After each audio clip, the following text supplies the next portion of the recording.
Morning, everybody. It's the 20th of August. We're Signal Centre talking by Income and Steve O'Hare. Morning, guys.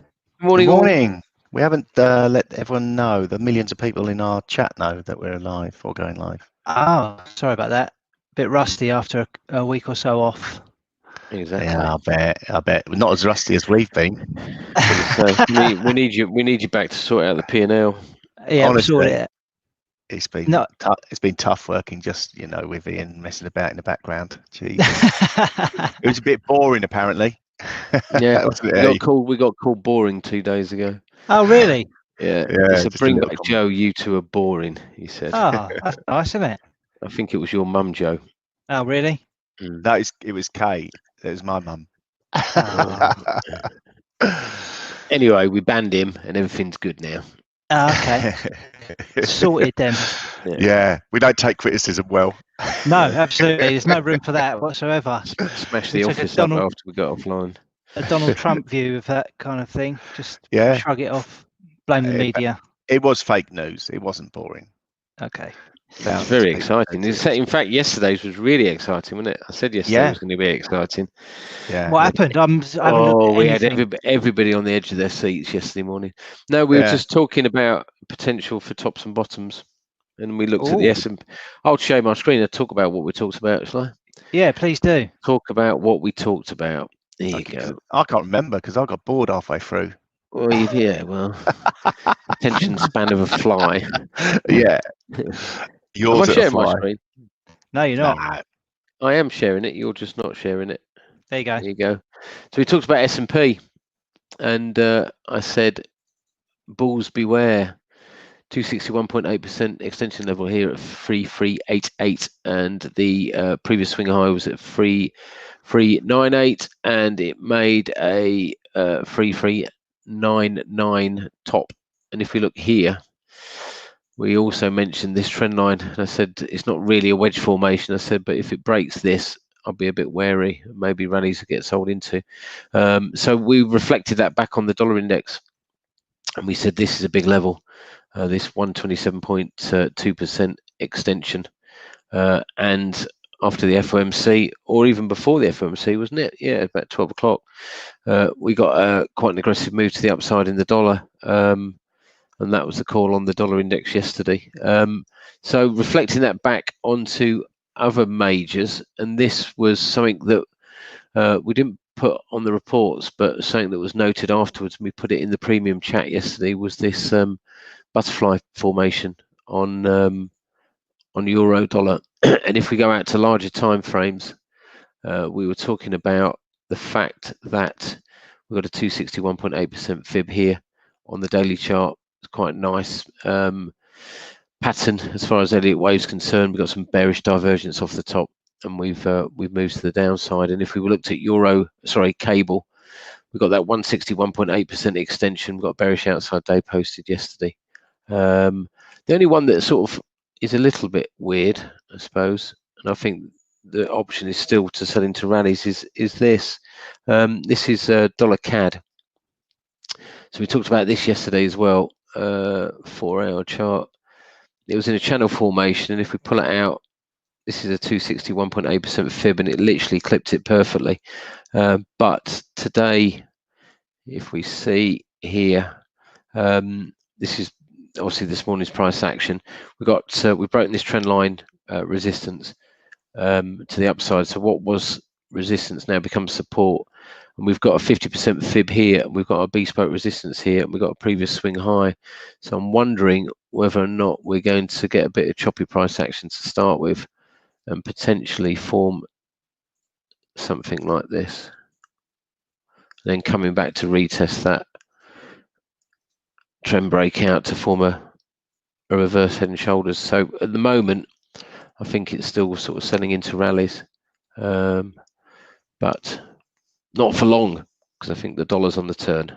I think we've seen, I'm going to say we've seen a low in the dollar. I think the bias is now to the upside. Okay. Steve, what's been going on with the indices? Anything? Well, they've been I mean, Ian just talked about the S&P, the high it just couldn't manage. It couldn't manage to get above that 34,000 level, and reversed really nicely. This was a bullish channel we had, and it's looked like, you know, what we're going to do here. We're going to pop ahead above 3,400, flush out all the stops, and they didn't. And it's posted a bearish engulfing on the 4-hour candle, which is negative. So overnight indices have sold off. They have stalled this morning, and they are reversing slightly. So there is a potential for another one of those. Oh, here we go. It's all selling off, and oh, where's all these buyers come from? And one of those scenarios. FTSE was a little bit under pressure, didn't hit our ideal sell level. DAX, on the other hand, did. Did you have a bit of a top on that? Yeah, yeah. It's a complex one because you've got a second shoulder here, almost, you can say. So, but yeah, we were looking at short it just in front of the around 12,900 yesterday, or was it a little bit lower? But 12,915. The stop was at 12,960. It took that out, squeezed higher, just stalled in front of the 13,000 level. Actually, let me get on the intraday chart because that's the 4-hour chart. So maybe yeah. So it stalled around about the 13,055 level. Our stop was at 13,060. So it shouldn't have got stopped out. Bit weird. Oh well, we'll have a look at that after. But yeah, it sort of rejected it, and now we're sort of formed a doji on this hourly chart after a sort of like decent correction. So I think more a choppy price action. I don't think the S&P has finished with this 3,400 level, but let's wait and see. Obviously, Nasdaq has had a nice sell-off from the highs, the all-time highs, and also we've got Dow messing with the 28,000 level and rejecting it. So overnight we got stopped on Nikkei Aussie 200, but we triggered the China 50, and that's bounced off the lows there. So yeah, apart from that, it's quite a sort of what about on the metals? I saw you nailed a 3R winner on gold yesterday. Did I? Oh yeah, I did. Yeah.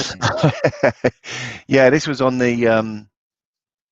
It just had. I had this level as 1976, a very fine year, and I felt that if we broke back below there, the way the sort of price action was working, it was quite negative price action, but it needed that momentum to take it through. And if it got nice momentum, we could easily sort of like move down to the 1950 area, and it's taken it through there overnight. So it worked pretty well. On the hourly chart, we had an initial move down to around about 19, just in front of the 1951 level, which is our profit take. I thought, oh, here we go, we missed it. It rallied back to 1973, almost retested the entry level, and then obviously capitulated lower. So yeah, I think the precious metals, obviously, you know, the dollar strength has had a little bit of a knock on them. I still believe in them on the slightly longer term basis. Medium long term, I'm still looking to buy dips. I'm looking to buy dip in silver at $26 this morning. I think it's just a temporary correction lower. Obviously, even if it is the bottom of the dollar and the dollar sort of continues to rally, I still think the precious metals demand will come through eventually. Okay, I think I'm with you on that. Having looked at the very little amount of charts I have this morning, news-wise yesterday, there was one particular bit that stood out for me. I don't know if you guys saw it about Apple. I know it's stock specific, but yeah. They were the first company to reach a $2 trillion market cap. Yeah, I saw that last night actually. Saw it come through the headlines. Just to put that in relative terms, or the German DAX, they're actually bigger than the whole of the 30 stocks of the DAX combined. Wow. And the French CAC and the Swiss SPI indices. That is a little bit worrying because they are listening to us as well all the time, even if we're sitting here speaking now. Yeah, they're tapping into our conversation. Even if we're, aren't they? Yeah, see, that's the thing. You've got an Android phone, and you try to say something, and it's garbled it. It made it all Dalek-y sounding. So they're sort of they're in our homes, and we can't get Android. rid of them. Yeah. So Yeah. it was funny. Tina said yesterday she picked up a cushion, and it was like this weird cushion that she bought ages ago, and it had 2 butterflies on it. And her friend came in the house and said, "Oh, I love your cushion, Tina, with these bumblebees on it." I think they were bumblebees, not butterflies. There were bumblebees on it. And she said, "Oh yeah, I got that whenever." And then a little bit later, she went on her phone, went on to something, and an advert popped up on the side with a picture of the cushion that she talked about. And so there was no way. Are they sort of like, I don't know. They are. They're It's a everywhere. bit frightening. They're in the Alexa, the phones, the But PCs. it's exactly the same cushion. I mean, it's the same color. It was great. It's only a little cushion with 2 bumblebees on it. How does it pick that up? That's Yeah, really weird. You're being watched, mate. Yeah, Definitely. bit scary. Well, not well. Okay, yeah. Anyway, conspiracy theory out the window. Let's crack on. Yeah. So in terms of what we've got ahead today, I mean, obviously we can cover the ahead stuff in a minute, but we've got ECB minutes out at 12:30 today, following on from the FOMC last night. This will help indicate the potential path for monetary policy later in the year from Europe. Following that, we've got US jobless claims at 1:30. Bit of a damp squib yesterday with FOMC. Nothing really changed, did it? And from what I can see, there was not much movement in anything off the back of that. Yeah. No, there hasn't been. I mean, every morning we're getting these headlines from the Chinese Foreign Ministry. Calls for US to cease wrong moves in Hong Kong. US are no longer party to Iranian nuclear deal. US is in no position to take action on Iran deal. He urges the US to abide by Security Council. There's still a lot of conflict going on there. China and US to hold trade talks in coming days, apparently.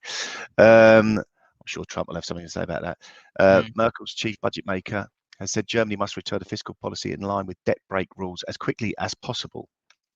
So, yeah, maybe, I don't know. Let's see. Are we getting a bit of a top in the markets? I don't know. I'm not going to sort of like sell it yet. That's for sure. Absolutely. Okay, so gun to the head yesterday, and I don't know if you've been doing any updates on these over the last few days or so, but it's very flat, and I think that's just an example of how choppy market conditions have been. Very little follow through in anything, which has obviously made it very difficult for us to have any decent winners as a result of that. I know, Ian, you had a decent win yesterday on dollar index. That was over 2R from what I can remember typing out this morning. Ian's held us together this week. I think I've had a loser every day. 2.27. Yeah, you're on a bit of a stinker of a run, but these things happen, and you're only 1 win away from turning that around. So hopefully you're going to come across today, Steve. Ooh, I feel better, regenerated and reinvigorated now. Thank you. Positive. Okay, who's got a trade in? Because I am so out of sync at the minute. I'm just going to delay. But any of you want to share with us? I'm going to copy Ian, whatever he does. Ian can go first. Oh, you're mute. You're on mute. That's it. I thought you were all ignoring me again. You only do that offline, not online. Exactly. I'm going for this euro dollar. I still like the dollar index to the upside, and with ECB minutes later, as Joe said, it could be a humdinger. So I'm just going to put. Now I think that's the prime short entry, which is at 119.09. But this move to the upside this morning looks very corrective.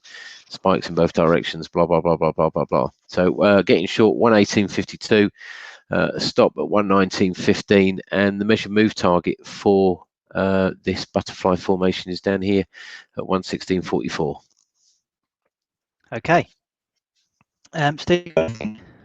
Yeah, I'll tell you what I'm going to do. I'm going to go. I know it's a bit against what Ian said this morning, but I'm going to go short of dollar index only because momentum's dying after this level, and it's near the 93.13 level, which I've been talking about.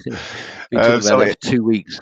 Yeah, 50% fib on that on the short-term chart as well from highs on the 12th. Yeah, even better. Right, my stop's at 93.13. There you go. Getting short at 92.96, and I'm going to target a move all the way back down to I'm on side already. Oh fuck. 93.06. 6.9R. Oh no, I've actually adjusted the stop there, idiot. In the words of Highlander, there can be only one. When we're getting short, 92.96, 90. Yeah, 4.5R. Short of 92.96, targeting 92.06. Okay. I know 92.16 actually, because I'm targeting inside the previous low. So 4R and stop at 93.16. If it breaks 93.13, it's definitely going to 93.16. Definitely, son. Right. I was going to do that as well, but What? You've What's wrong with you two? just eyeballing them. I've not looked at anything other than just what immediately grabbed me. Tell S&P. I'm actually going to buy the Nasdaq. Yeah. Actually, yeah. Why not? Nasdaq's the one to buy, isn't it? I mean, look at it. Just it's a Apple's monster. just Apple's just one big bubble. Yeah, it all is, to be honest. But that's the daily chart. It's a monster. So I'm just going to keep buying dips, I think. It might be a Willy Wonka bubble, them everlasting ones. Mm. So this is the hourly chart. We've had a little bit of a pullback from those highs. Maybe trend support down here. That looks like a sell to me. That.